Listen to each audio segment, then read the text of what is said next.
그러기 위해서는 한국 정치 구도 자체가 예를 들어서 김대중 노무현 정권 때만 하더라도 한미동맹을 유지하는 한편 뭐 소위 말하면 노무현이 동북아 균형자라는 말을 썼잖아요. 한미동맹 발전과 한중협력 발전을 병행 발전시키겠다. 이렇게 해가지고 미국 말을 잘 안 들었습니다. 이렇게 되면은 이 자기의 전략적 구상이 실현되기 어려운 거예요. 또 예를 들어서 노무현 정권을 다시 노무현이 들어오면 2015년에 주한미군 전시작전 지휘권을 환수하게 돼 있잖아요. 뭐 이런 게 되면 아무래도 이 미국의 군사 전략에서 큰 타격을 입게 된다는 거죠. 그래서 한국 정치가 친미 정치 구도가 지속돼야 되는 거예요. 친미 정치판이. 그래서 계속적으로 이제 새누리당을 비롯한 친미 보수 세력들의 지속적 집권을 간절히 바라고 영원하고 음으로 양으로 자 이렇게만 표현하겠습니다. 음으로 양으로 그것에 대해서 노력하고 있다 미국이. 이것이 사실 큰 영향을 주는 거죠. 이게 미국도 이게 뭐 어떻게 보면 일부 정치가는 상대로 생각하는 사람도 있습니다. 그 다음에 동맹국이라 생각하는 사람도 있고 우리를 어쨌든 미국의 눈치를 한국 정치인들은 다 봅니다. 그런데 미국이 이 의도를 간파한 거죠. 아, 미국이 우리 새누리당의 영구집권을 꼭 바라는구나 하기 때문에 아주 그냥 노골적으로 말해서 국정원 정치, 유신부활 책동들을 맘놓고하는 거죠. 그리고 음으로 양으로 미국이 부추기고 있다. 이 부분이 매우 중요한 거죠. 미국으로서는 반공 반복 체제가 계속돼야 됩니다. 지금. 그래야만 어쨌든 북한은 어쨌든 그 도발을 핑계로 해가지고 아시아지 군사비도 늘리고 뭐 MT 체제도 확장하고 이렇게 할 수 있거든요. 이런 배경에 대해서 잘 이해할 필요가 있다. 당 탄압 사태를 통해서 어떤 교훈을, 이것은 아직 이른 얘기입니다. 우리가 지금 탄압을 싸워야 될 때 교훈을 찾는다는 것은 교훈은 이 투쟁이 끝나고 찾아야 될 문제이기 때문에 이제 중간 평가를 할까요? 이런 점에서 저는 세 가지 문제 우리가 학생 당원들이 생각해 봐야 된다. 첫 번째, 가장 큰 교훈은 분단 체제에서 진보 정당은 지속적으로 활동할 수 없다는 거예요. 반공 반복 체제, 분단 체제를 극복해야만이, 그리고 화해 협력 체제, 평화 통일 체제로 한국 정치에 바뀌지 않는다면 분단 체제와 진보 정당은 양립될 수 없다. 그럼 우리는 어떻게 해야 되겠습니까? 우리 진보 정당 통합적 살리는 길은 분단 체제와 가장 정면을 맞서서 분단 체제를 허물고 남북 평화와 통일의 새로운 국면을 만들어내게 투쟁해야만이 우리 당이 살아날 수 있다는 거예요. 우리 당을 살리기 위해서도 자주통일 투쟁, 남북 화해협력 투쟁, 이런 어떤 분단 체제를 허물기 위한 투쟁을 우리가 열심히 해야 된다. 두 번째, 신유신 체제 해체 없이 진보정당 없다. 신유신 체제. 박근혜 정권이 획책하고 있는 유신부활 책동과 정면으로 맞서 싸워서 우리가 지난번 당에서 중앙위원회에서 박근혜 퇴진 투쟁을 우리 당은 당론으로 정한다 이렇게 했습니다.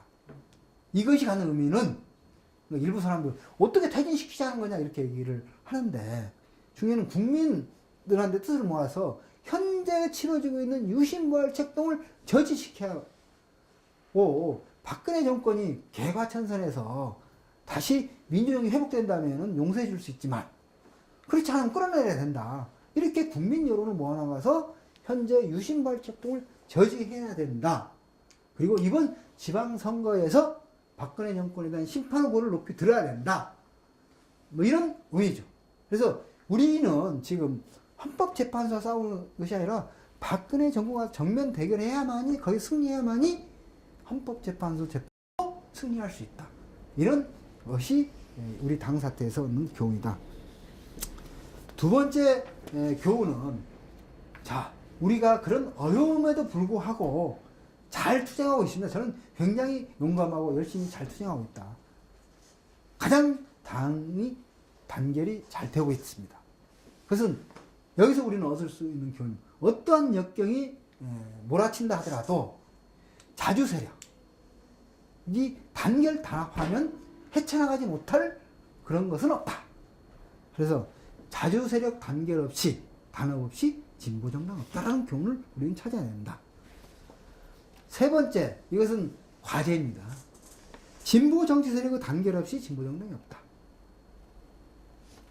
지금은 우리 당이 탄압이 이렇게 어렵고 힘든 것이 우리가 고립무원의 처지 속에 지금 투쟁하고 있지 않습니까? 그래서 이런 투쟁을 우리가 돌파한 이후에 있어서는 다시 우리 당에 대한 탄압이 온다. 그걸 뚫고 나가기 위해서는 진보 정치 세력의 대단결과 단합을 우리 당이 주인답게 앞장서서 만들어 나가야 된다. 이건 미래의 과제죠. 자, 지금까지 우리 학생 당원들한테 원래 저한테 요청되기는 우리 통합진보당 목표는 무엇인가 이런 거에 강의를 요청했었는데 제 쭉 얘기한 것 속에서 우리 목표 여러분 뭐 느끼셨나요? 제 강의는 우리 목표는 뭐다 이렇게 명시적으로 제시하지 않았는데 느끼셨죠? 목표는 무엇인가? 지금 제가 쭉 말씀드린 것들은 제가 처음 출발한 거 통합진보당이란 어떤 정당인가? 첫 번째, 민중의 정당. 즉, 민중이 주인되는 새로운 세상을 건설하는 것. 이것이 첫 번째 목표죠. 두 번째 목표. 아까 처음 얘기한 것.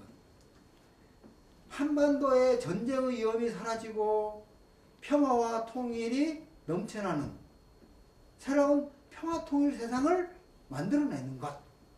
그래서 자주통일 정당이라고 제가 말씀드렸잖아요.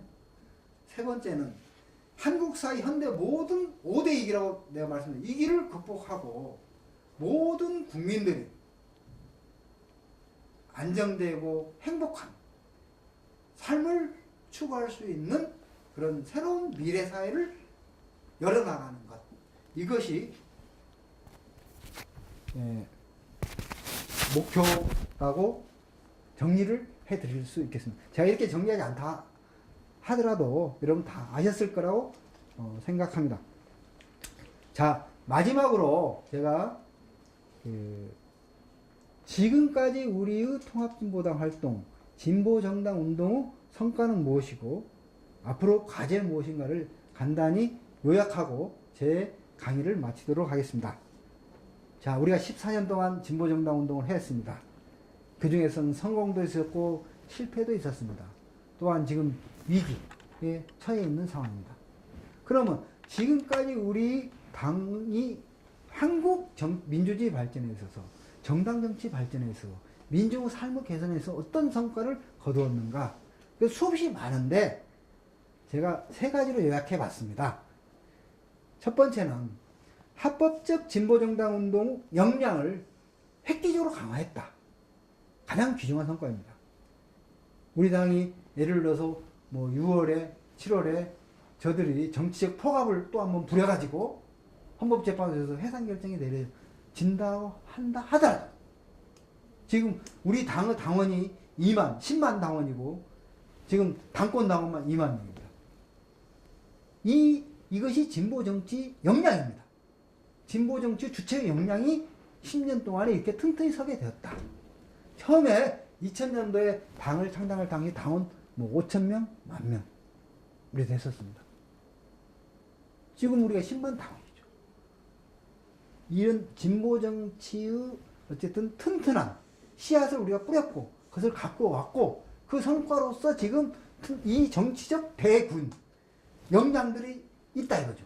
이 역량을 잘 다시 단결시키고 발동시키고 갖고 나가게 된다면은 앞으로 미래에 있어서 어쨌든 새로운 진보정당을 크고 멋진 진보정당을 만들 수 있는 그런 주춧돌을 우리는 쌓았다. 이게 가장 큰 성과다. 이렇게 말씀드릴 수 있겠습니다. 두 번째, 우리는 14년 동안 활동을 통해서 뭘 했습니까? 정책 정당화, 수권 정당화의 기초를 축성했습니다.